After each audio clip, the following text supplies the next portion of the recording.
तो अब इस क्वेश्चन का पार्ट नंबर 1 देखते हैं। पार्ट नंबर 1 क्या है हमारे पास। इसमें पार्ट नंबर 1 था हमारे पास 9x is equal to 9x, यानी कि जो हमारे पास लेफ़्ट साइड पे वैल्यू थी वही हमारे पास क्या है, राइट साइड पे वैल्यू है।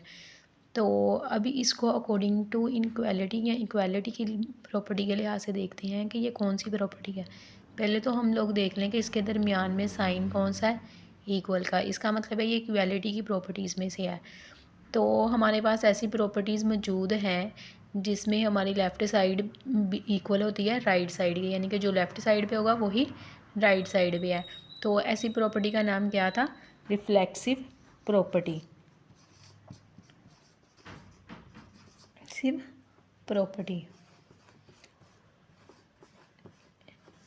इस प्रॉपर्टी का नाम आप लोग रिफ्लेक्शन से भी याद रख सकते हैं। जैसे रिफ्लेक्शन का मतलब ये होता है कि किसी भी शय का अक्स वो चीज़ खुद ही, तो यहाँ पे भी तो रिफ्लेक्शन ही है। ये देखें 9x बराबर है 9x के लेफ़्ट साइड पे जो चीज़ थी वही हमारे पास थी राइट साइड पे। तो अब हम लोग देखते हैं अपना पार्ट नंबर 2। पार्ट नंबर 2 में क्या है, if x + 2 is equal to y and y is equal to 2x - 3 then x + 2 is equal to 2x - 3।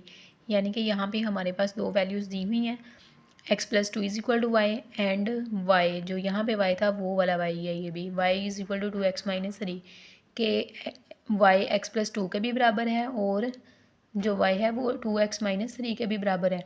तो फिर आंसर में क्या है, x + 2 is equal to 2x - 3 के x + 2 और 2x - 3 भी आपस में क्या है, बराबर है।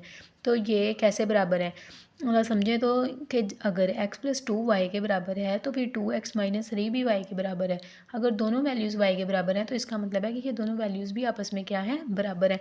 फॉर एग्जांपल हमारे पास अगर है a, सपोज करें आप a बराबर है b के और b बराबर है c के। अगर a b के बराबर है, b c के बराबर है, इसका मतलब है a किसके इक्वल है, c के।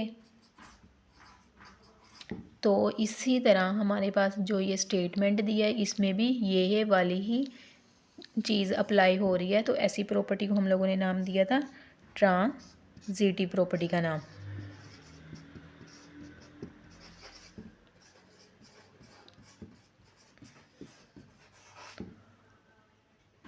हमारा है पास है पार्ट नंबर 3। तो पार्ट नंबर 3 में है if 2x + 3 is equal to y then y is equal to 2x + 3। यानी कि अगर हमारे पास a बराबर है b के तो फिर इसका मतलब है कि b भी बराबर किसके है, a के। तो ऐसी प्रॉपर्टी जिसमें एक वैल्यू दूसरी वैल्यू के बराबर होती है, फिर जवाब में दूसरी वैल्यू भी पहली वैल्यू के बराबर होती है, तो इस प्रॉपर्टी का नाम था सिमेट्रिक प्रॉपर्टी।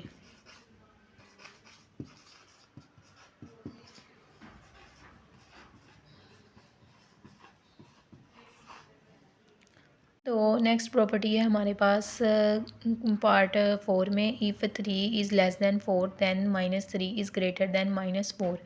तो इसमें अब क्या चेंज आया है कि यहाँ पे हमारे पास ये आ गई है इनक्वालिटी की प्रॉपर्टी, क्योंकि यहाँ पे साइन क्या है, इक्वल का साइन नहीं है बल्कि साइन आ गया हमारे पास लेस और ग्रेटर के साइन इस्तेमाल हो गया। तो यहाँ पे उन्होंने लिखा है कि 3 लेस है 4 से, लेकिन आंसर में उन्होंने लिख दिया कि -3 ग्रेटर है -4 से। तो यहाँ पे एक तो इनके साइन में चेंज हुआ है, यहाँ पे ग्रेटर का साइन आ गया, और दूसरी चीज़ किस में क्या चेंज हुई है, दूसरी चीज़ जो चेंज हुई है वो है ये वाले साइन, माइनस के साइन जो इधर 3 के साथ लगा है और 4 के साथ साइन लगा है। तो अब हमने जो हमारा क्वेश्चन था वो तो पॉजिटिव में था, लेकिन आंसर किस में है, नेगेटिव में। तो हम अब अपने क्वेश्चन को दोनों साइड में मल्टीप्लाई करें ज़रा, -1 के साथ 3 को भी और -1 के साथ 4 को भी। तो जब हम लोग नेगेटिव वैल्यू के साथ मल्टीप्लाई करेंगे ना किसी भी पॉजिटिव वैल्यू को, तो हमारा जो साइन है वो क्या हो जाएगा, चेंज हो जाएगा। यानी कि यहाँ पे जो ग्रेटर साइन था वो क्या बन जाए, लेस साइन था वो क्या बन जाएगा, ग्रेटर। -3 ग्रेटर -4। तो ऐसी प्रॉपर्टी को हमने क्या नाम दिया था, मल्टीप्लिकेटिव प्रॉपर्टी, क्योंकि इसमें हमने माइनस को मल्टीप्लाई करवाया ना दोनों साइड्स पे, और साइन भी चेंज हुआ लेस और ग्रेटर का। ये चीज़ सिर्फ हमारे पास मल्टीप्लिकेटिव प्रॉपर्टी में ही होती है कि अगर हमारे पास लेस और ग्रेटर के साइन चेंज हों, और वो चेंज भी इसलिए होते हैं कि हमने इनको मल्टीप्लाई करवाया होता है माइनस के साइन के साथ। तो फिर उनके साइन क्या हो जाते हैं, चेंज हो जाते हैं। और ये प्रॉपर्टी का नाम हमने रखा है मल्टीप्लिकेटिव प्रॉपर्टी। अच्छा, तो अब हमारे पास आ गया next question number 6। Question number 6 में हमारे पास क्या है, इफ़ x+4 ग्रेटर है y+4 देन x ग्रेटर है y से। यानी कि इसमें भी हमारे पास प्रॉपर्टी इनक्वालिटी की है, क्योंकि यहाँ पे किसका साइन है, ग्रेटर का साइन है। तो क्वेश्चन में ये था कि अगर x+4 ग्रेटर है y+4 से, तो आंसर में हमारे पास आ रहा है x ग्रेटर है y से। तो यहाँ पे एक चेंज आया है कि क्वेश्चन में तो हमारे पास स्टेटमेंट की स्टार्टिंग पे जो था उसमें तो हमारे पास 4 था, दोनों साइड्स पे ऐड हो रहा, लेकिन जब आंसर आया तो उसमें 4 नहीं है।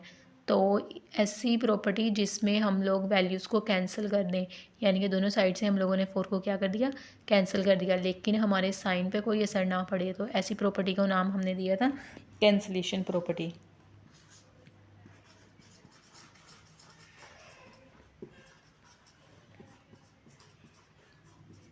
क्योंकि हमने दोनों साइडों पे 4 को क्या कर दिया है, कैंसिल कर दिया है। अगर सपोज़ करें यहाँ पे -4 भी होता, -4 और -4 दोनों साइड्स पे होता, तो अगर हम उन दोनों को भी कैंसिल कर देते तो हमारे साइन पे कोई असर नहीं पड़ना था, ग्रेटर का साइन ग्रेटर ही रहना था, अगर यहाँ पे लेस का साइन होता तो उसने लेस ही रहना था। तो अब पार्ट नंबर 7 में क्या है कि इफ़ 2 स्मॉलर है 5 से एंड 5 स्मॉलर है 9 से, देन 2 स्मॉलर है 9 से। इसमें भी हमारे पास 3 चीज़ों के दरमियान में रिलेशन आया है, लेकिन ये क्वेश्चन किसका है, इनक्वालिटी का है। तो ये भी वही चीज़ है कि सपोज़ करें अगर ए है हमारे पास, वो लेस है बी से, और बी लेस है सी से, तो इसका मतलब है कि ए सी से भी कम होगा। तो ये प्रॉपर्टी हम लोग इक्वालिटी की प्रॉपर्टी में भी पढ़ चुके हैं इसका नाम। तो ये प्रॉपर्टी कौन सी है, ट्रांजिटिव प्रॉपर्टी, ठीक प्रॉपर्टी।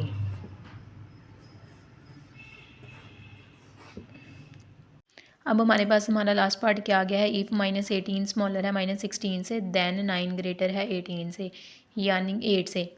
तो अगर हमारे पास -18 स्मॉलर है 16 से, तो आंसर में हमारे पास आ रहा है 9 और 8, यानी कि यहाँ पे जो 18 है उसको 9 में चेंज किया और 16 को 8 में चेंज किया। और दूसरी चीज़ आप लोग ये भी देख लें कि माइनस के साइन यहाँ पे दोनों के साथ माइनस के साइन थे, लेकिन यहाँ पे दोनों के साथ माइनस का साइन नहीं है, और माइनस का साइन नहीं है, और हमारा जो ग्रेटर का साइन, स्मॉलर और ग्रेटर के साइन है वो भी चेंज हुए हैं। जो यहाँ पे स्मॉलर का साइन था वो यहाँ पे ग्रेटर के साइन में चेंज हुआ है। तो हमने इनके कौन सी वाली प्रॉपर्टी में पढ़ा था कि अगर हम माइनस के साथ मल्टीप्लाई करवाएं और हमारे साइन स्मॉलर के ग्रेटर में और ग्रेटर का स्मॉलर में चेंज हो जाएगा। तो ये हमने पढ़ा था मल्टीप्लिकेटिव प्रॉपर्टी में। इसको मैं आपको सोल्व भी करके दिखा देती हूँ कि ये मल्टीप्लिकेटिव प्रॉपर्टी में क्यों आता है। तो अब देखें ज़रा, 18 को हमने 9 बनाना है, तो 18 को किस पे तकसीम करेंगे कि 9 बनेगा। 18 को हम लोग करेंगे 1/2 से, -1/2 के साथ मल्टीप्लाई करेंगे। तो जब हमने इसको -1/2 के साथ मल्टीप्लाई किया तो हमारा साइन क्या हो गया, चेंज हो गया। इसी तरह हम 16 को भी -1/2 के साथ क्या कर देंगे, मल्टीप्लाई कर देंगे। तो इसको जब मल्टीप्लाई किया माइनस माइनस के साथ कैंसिल हो गया, और 2 को 18 से कैंसिल किया 9, एंड 2 को इसके साथ 8, और माइनस माइनस के साथ क्या हो गया, कैंसिल नहीं हुआ, सॉरी, माइनस माइनस प्लस बन गया। यहाँ पे भी माइनस माइनस क्या बन गया, प्लस बन गया। तो अब ये देखें 9 बड़ा है 8 से, यानी कि हमारा ये आंसर वाली वैल्यू आ गई। तो ये कौन सी प्रॉपर्टी को जस्टिफाई कर रहा है, ये कर रहा है मल्टीप्लिकेटिव प्रॉपर्टी को, क्योंकि हमने मल्टीप्लिकेटिव प्रॉपर्टी में ही पढ़ा था कि हम लोग माइनस के साथ मल्टीप्लाई करवाएंगे दोनों साइड्स को, तो हमारा स्मॉलर और ग्रेटर का साइन क्या हो जाएगा, आपस में चेंज हो जाएगा। तो उम्मीद है कि आपको ये वीडियो पसंद आई होगी। अगर आपको ये वीडियो पसंद आई है तो आप लोग चैनल को सब्सक्राइब करें।